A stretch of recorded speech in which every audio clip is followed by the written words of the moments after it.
은혜 많이 받았습니다. 우리 옆에 계신 분들하고 이렇게 인사 나누면 좋겠습니다. 반석 위에 굳게 서세요. 반석 위에 굳게 서세요. 성도님들 다시 만나 뵙게 돼서 너무 감사하고 또 반갑습니다. 제가 예배 시작하면서 이제 앞에 딱 섰는데 성도님들이 저를 위해서 웃어 주시는 게 보이는 거예요, 제 눈에. 그때 좀 뭉클했습니다. 그리고 주일 예배 나오신 여러분들 주님으로 환영합니다 할 때 또 한번 이렇게 살짝 이렇게 웃어 주시는 거예요. 그때 좀 마음에 좀 많이 좀 뭉클함이 느껴졌습니다.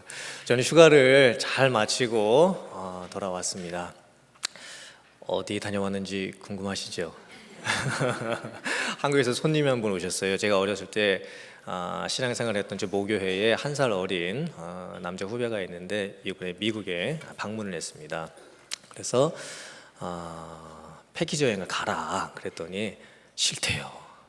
혼자서 무슨 재미로 패키지 여행을 가냐고 꼭 저희 가족이랑 같이 가겠대요. 그래가지고 할 수 없이 세도나 그랜드 캐년, 브라이스 캐년, 자이언 캐년, 무슨 캐년자 붙은 건 아무튼 다 갔다가 라스베가스 갔다가 이제 돌아왔습니다. 운전 시간만 한 30시간 넘게 한 것 같아요. 좀 많이 힘들긴 했는데 그래도 우리 성도님께서 기도해 주셔서 잘 쉬고 또 영적으로도 재충전 잘하고 돌아왔습니다. 집 떠나면 고생이라고 다시 집에 오니까 너무 좋고 무엇보다 교회에 오니까 참 좋습니다. 이곳이 제가 있어야 될 곳이라고 생각이 들고 또 교회 돌아와 보니까 이제 장례 소식도 있고 또 9월달 훈련 개강 또 준비도 해야 되고 또 구역장 모임과 또 구역 모임도 다시 시작할 준비를 해야 되는데 저와 우리 성도님들이 함께 마음을 탁 모아서 앞을 향해서 전진해 나갈 수 있었으면 좋겠습니다. 제가 주일 설교를 통해서 레디컬 제자도 시리즈 설교를 하고 있는데 오늘은 레디컬 제자도 성숙함이라는 말씀의 제목으로 은혜를 나누겠습니다. 레디컬, 이 단어를 여러분들이 꼭 기억하셔야 됩니다. 레디컬이 무슨 뜻이죠? 급진적인, 뭔가 혁명을 일으키는 철저한, 본질적인, 근본적인, 뭔가 다른, 예전대로 하지 않는, 습관을 답습하지 않는, 과거를 따라하지 않는, 형식적으로 하지 않는, 기존의 뜻을 벗어버리는 이런 뜻들이 다 레디컬입니다.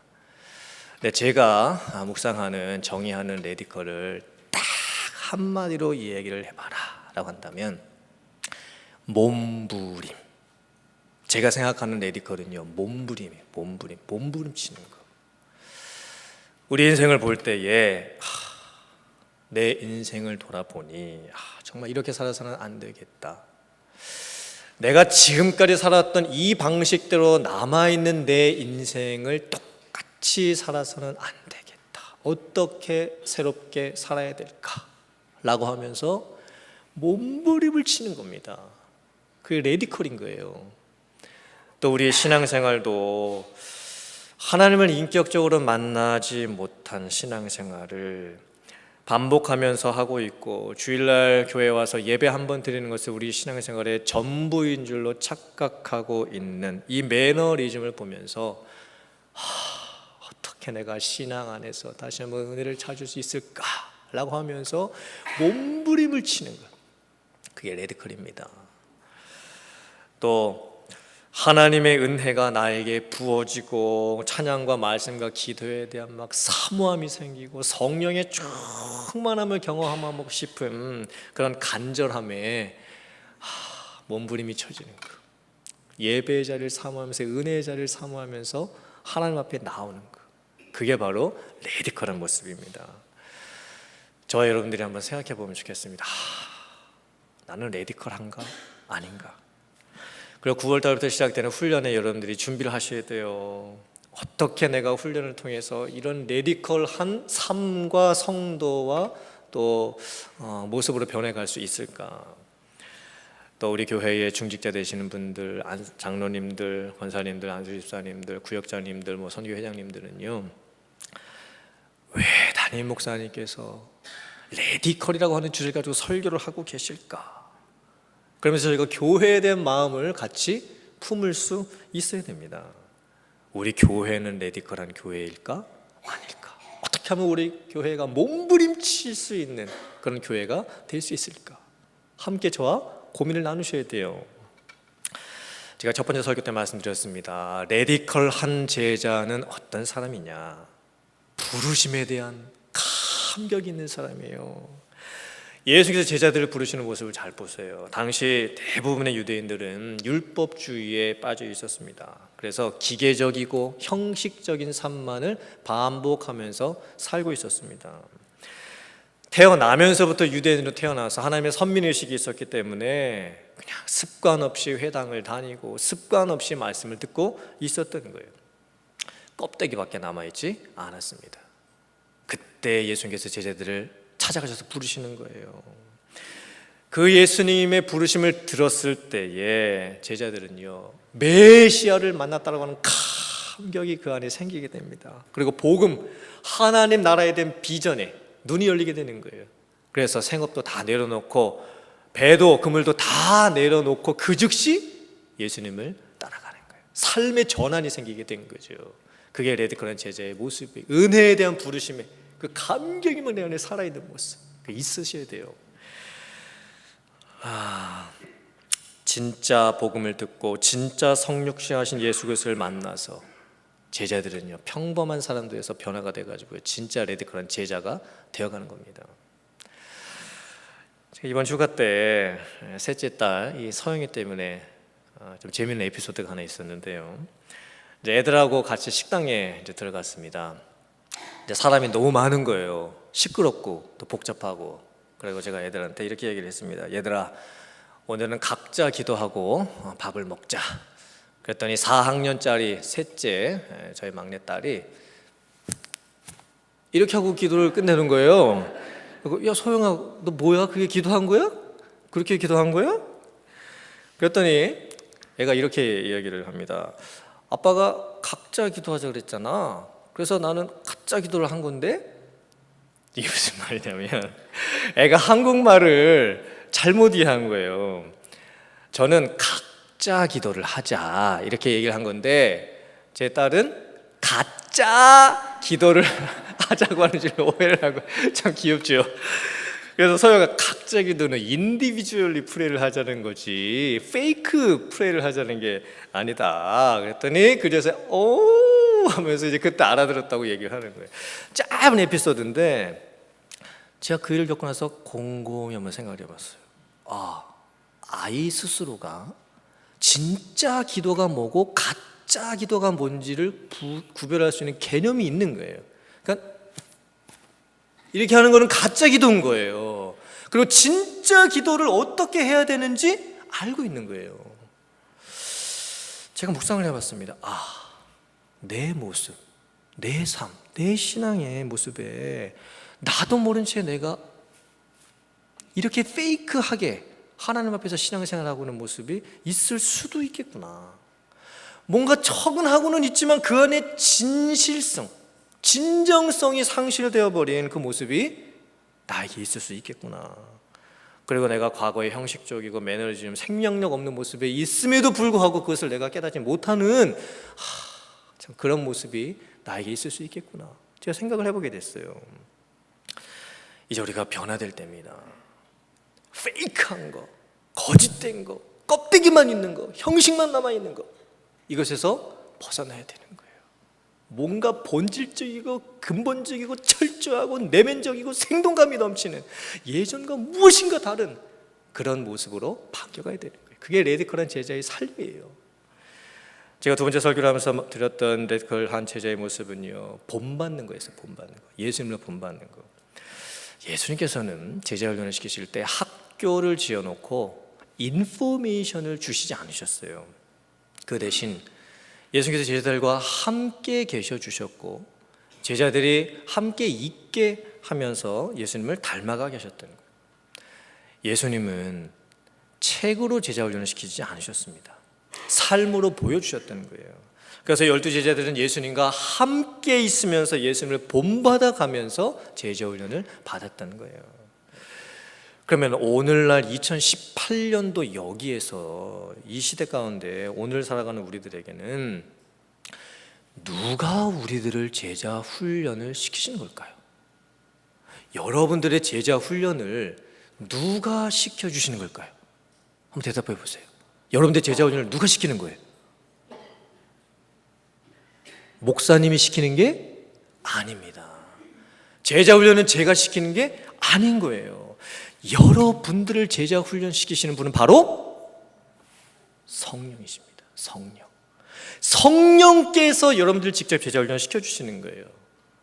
예수님께서 더 이상 육신으로 우리와 함께 계시지는 않지만 성령께서 우리 안에 함께 하고 계십니다.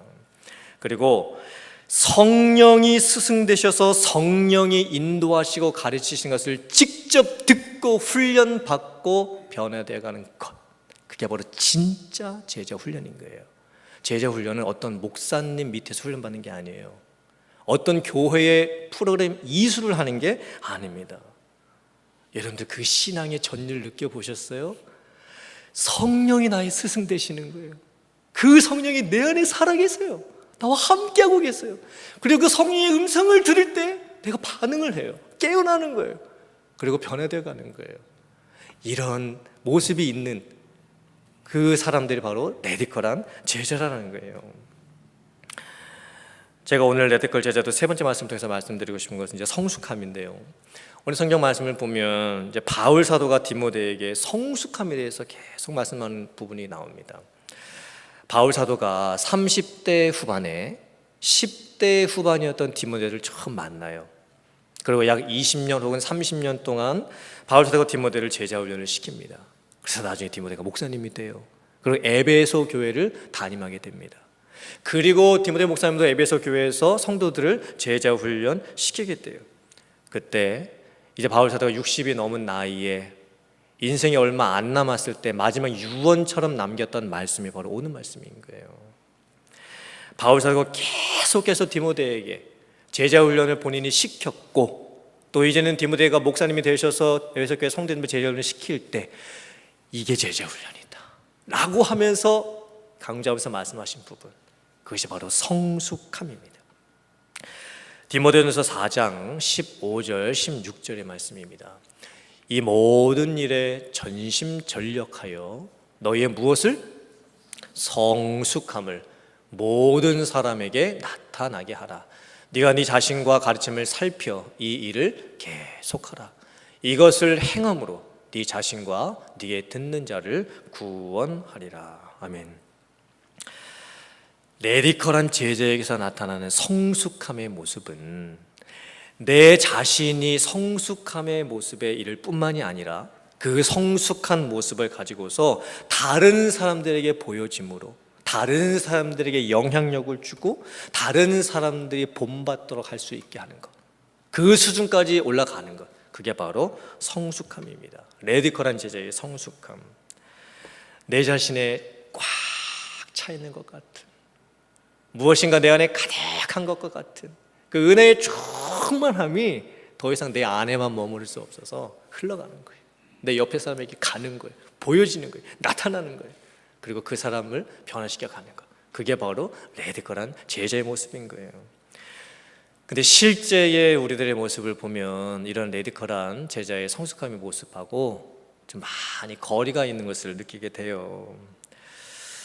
우리들은 예수님을 믿고 구원받는 부분하고 구원받은 자로서의 믿음의 삶을 살아가는 것하고 이게 이중적으로 좀 나뉘어져서 구분될 때가 참 많이 있습니다.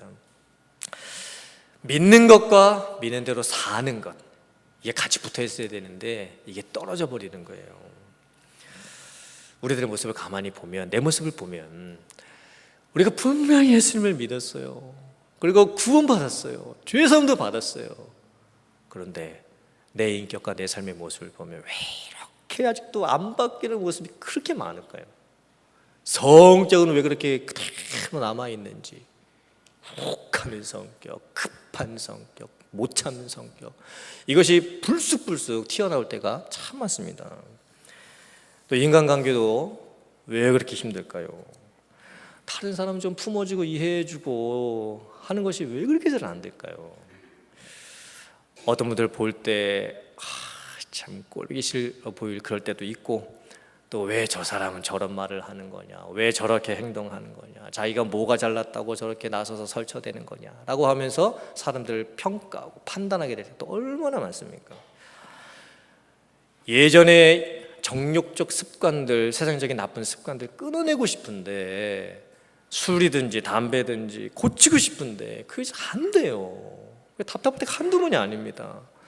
회사 다니고 비즈니스 하면서 세상 사람들과 똑같은 방식에 내가 동화되어 버릴 때도 참 많고, 또 세상의 방식대로 돈을 쓰고 돈을 모으고 하는 방법들에 잘못된 편법들을 내가 은근슬쩍 취용해가지고 사용할 때도 얼마나 많은지 모릅니다. 우리가 교회와 성도들의 모습을 봤을 때 회심 중심적 복음의 한계에 갇혀 있는 경우가 참 많아요. 회심 중심적 복음의 한계가 뭘까?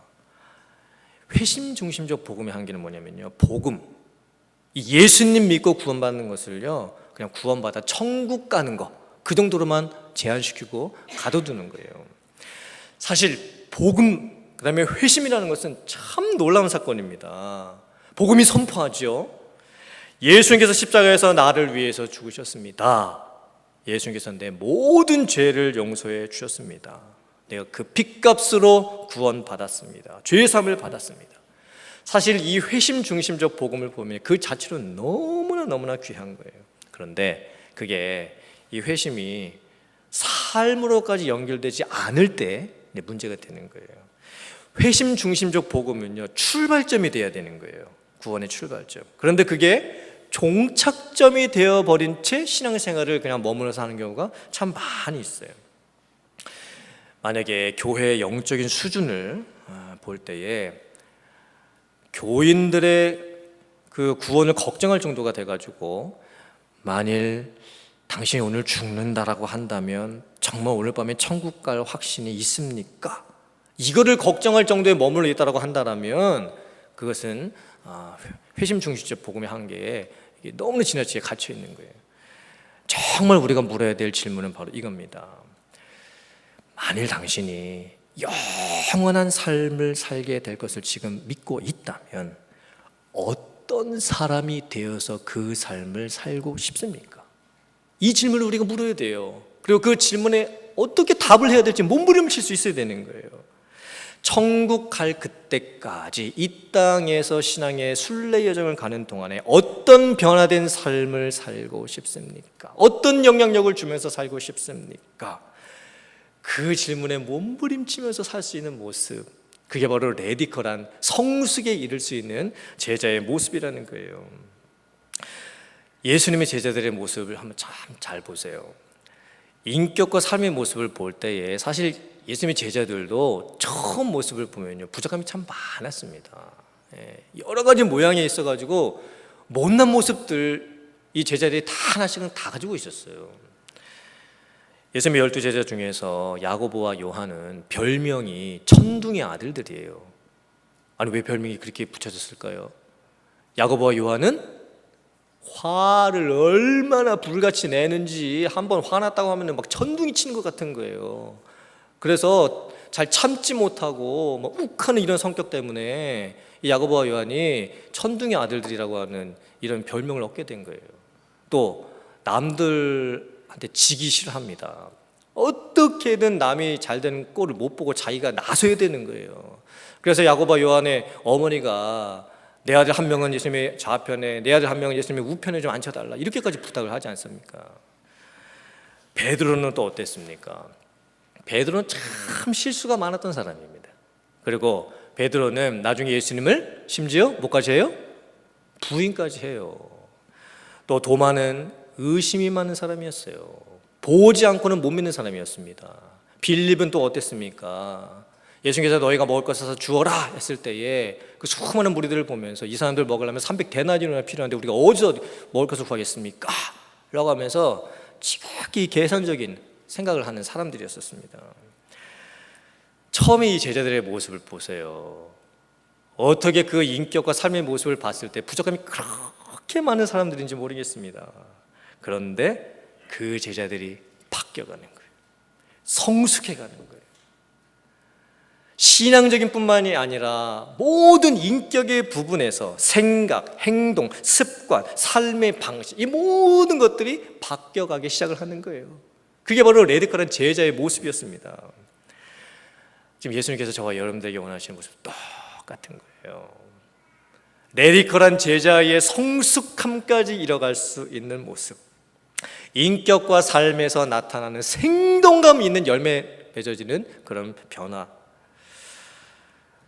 내 습관, 내 삶의 태도, 내 인간관계, 돈 버는 거, 자녀 키우는 거, 일하는 거, 심지어 노는 것, 휴가 가는 것, 이 모든 영역에까지 성숙함이 균형 있게 만들어져 가는 것, 이게 되어져야만 진짜 레디컬한 제자가 되어야 하는 겁니다. 그럼 어떻게 하면 우리가 이 레디컬한 제자가 될 수 있을까?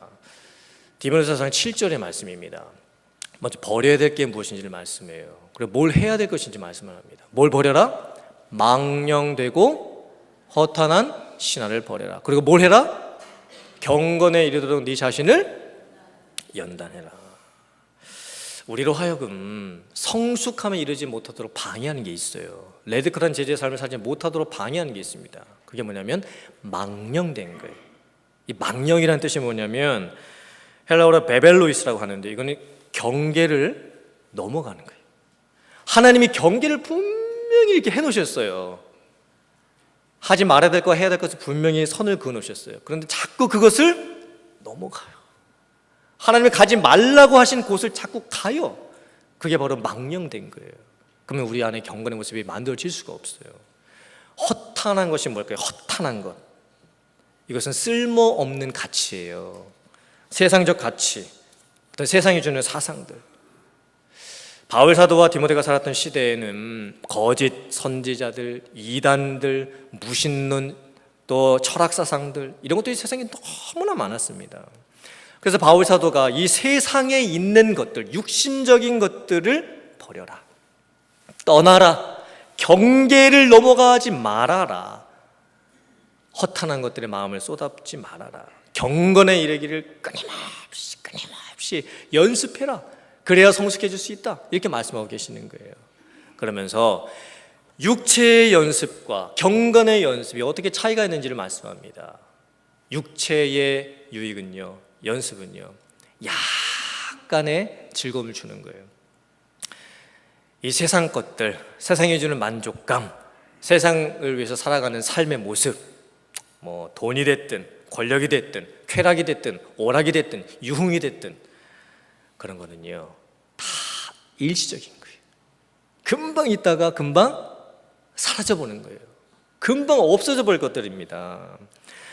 세상 명예, 세상 부귀, 세상 건강, 세상에 있는 이 모든 것들, 내 눈에 보이는 모든 것들, 우리의 오감을 만족시키고 있는 그 모든 것들은요 언젠가는 다 썩어질 것들이에요. 내 육신이 끝나는 그 순간 내 육신과 함께 다 끝나는 겁니다. 이런 육체의 연습을 통한 어떤 세상의 만족을 통한 일시적인 것들은요 절대 우리의 삶을 만족시킬 수 없습니다. 하나님께서 분명히 말씀합니다. 경건의 연습을 해야 된다. 경건의 연습. 그 경건의 연습이라는 것이 무엇인가? 디도서 2장 11절 12절이 이렇게 말씀을 하고 있습니다. 모든 사람에게 구원을 주시는 하나님의 은혜가 나타나 우리를 양육하시되, 즉 우리를 훈련하시는데 경건하지 않은 것과 이 세상 정욕을 다 버리고, 그리고 어떻게 해라? 신중함을 갖고, 그 다음에 의로움을 갖고, 그 다음에 경건함을 가지고 어디를 살아라? 이 세상을 살아라 말씀을 하고 계시는 거예요. 이 말씀은 물론 수도사처럼 되어가지고 모든 세상 것들을 금욕주의처럼 다 버리고 손도 대지 말아라, 그런 말씀이 아닙니다. 우리에게 영원한 것을 볼 수 있는 눈을 가져야 된다, 이렇게 말씀하고 계시는 거예요. 그리고 이제 선택하는 거예요. 육체의 연습을 하는 인생이 될 것이냐, 아니면 경건의 훈련을 하는 인생이 될 것이냐. 내 삶의 영역이 이 세상 것들을 탐닉하고 있는 모습이 될 것이냐, 아니면 내 삶의 영역이 하나님의 나라를 구하는 영역이 될 것이냐. 내가 정말 내 오감을 만족시키는 세상이 좀 조금의 즐거움을 쫓아서 사는 삶으로 만족하면서 살 거냐, 아니면 하나님의 영적인 충만함을 그 안에 받고 누리면서 체험하면서 살아갈 거냐. 매일처럼 똑같이 반복되는 일상 속에서 조그만 그런 기쁨들을 누리면서 살 거냐, 생계 유지만을 위해서 어쩔 수 없이 살아가는 그런 모습을 살아갈 거냐, 아니면 훈련받고 연단되어지고 성숙되어져서 하나님의 나라 품고 거룩한 열정을 가지고서 이 세상을 변화시켜가는 그런 삶을 살아갈 거냐. 지금 하나님께서 저와 여러분들에게 도전하고 계시는 거예요. 성도 여러분, 경건에 이르기를 연습하셔야 돼요. 그래서 제가 자꾸 제자훈련에 대해서 말씀드리는 거예요. 연습은 그냥 되는 게 아니죠. 이 연습이라고 하는 단어가 헬라어로 김나조인데요, 이게 오늘날 체육관을 뜻하는 짐네이듐, 이 단어의 모근이 되었습니다.